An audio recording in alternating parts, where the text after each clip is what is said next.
Wadde nga gavumenti ezeesuubiza abantu amasannyalaze ag'obwereere era nga mu bitundu ebimu abamu bamaze n'okugafuna kyokka bw'otuuka eseggangu mu masuuliita bano bagawulizabuuliza nga gaakoma ggobero. Abatuuze bategeezezza nti kino kye kimu ku bifo gavumenti mwe yalwanira ng'abali mu ggombolola y'e Masuuliita kyokka kimalamu amaanyi nti ne gye buli eno eby'amasannyalaze bakoma kubiwulira buulizi. Baatugamba nti gagenda kujja naye tegatuuka. Twabakola ki okuba nga tumaze emyaka 5 Miramba bukyanga bikondo by'amasannyalaze bisimbibwa nga amasannyalaze tegaakanga. Baali batusuubiza gwa 11 ne gugwako, ne tugenda mu 12 ne gugwako, kati tuli mu gwa 5 tuwali kye baali tulabye. Tubeera ku ssomero tukozesa tadooba mu kusoma. Gayita mu buyisi tugawulira maaso eyo nti yogaaka ne bano ewaffe simanyi oba kisiibwe.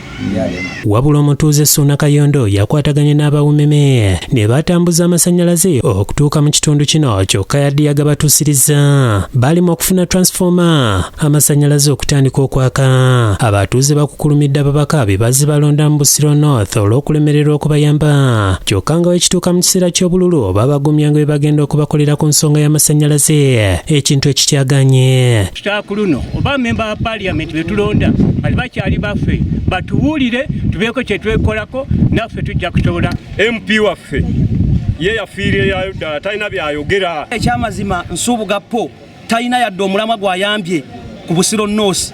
Teri ayinza kumwenyumirizamu yadde eddakiika n'emu. Bano nga bakulembeddwa mu ssentebe w'ekyalo Joseph Katulebe bategeezezza nti bali mu bweraliikirivu olw'enkulaakulana egganye mu kitundu olw'obutaba n'amasannyalaze nga kino kiviiriddeko n'obumenyi bw'amateeka okweyongera buli lunaku olukya. Abatuuze baatuuka dda okukozesa amasannyalaze, bizinensi bwe bonna bwetaaga amasannyalaze naye tetufuna amasannyalaze. Tukabiridde abantu bonna abasobola otuyamba batuyambe naye ne kigaana. Nsula bweruuze gw'olaba wano olw'ekyalo kyange leero ne baki senga tubadde n'amasannyalaze nga buli wamu waliwo layiti.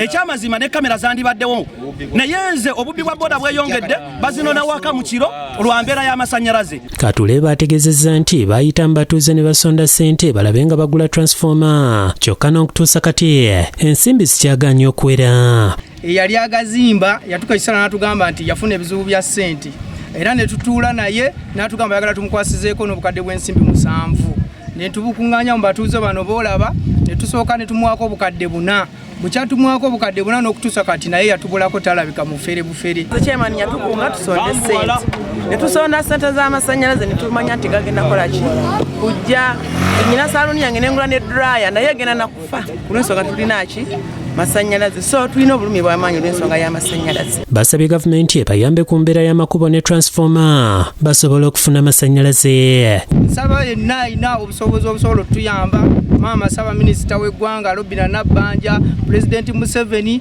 tusaba muve mutuyambe tufune transformer mu kitundu kyaffe. Oluguudo lulimu ebinnya bwe biti abaana bagwali ababooda buli enkuba weetonya naye gavumenti tekivuddeeko. Tulina obulumi bungi. William Mutyaba yakusakidde eggulire lino ku Lwabukedde TV.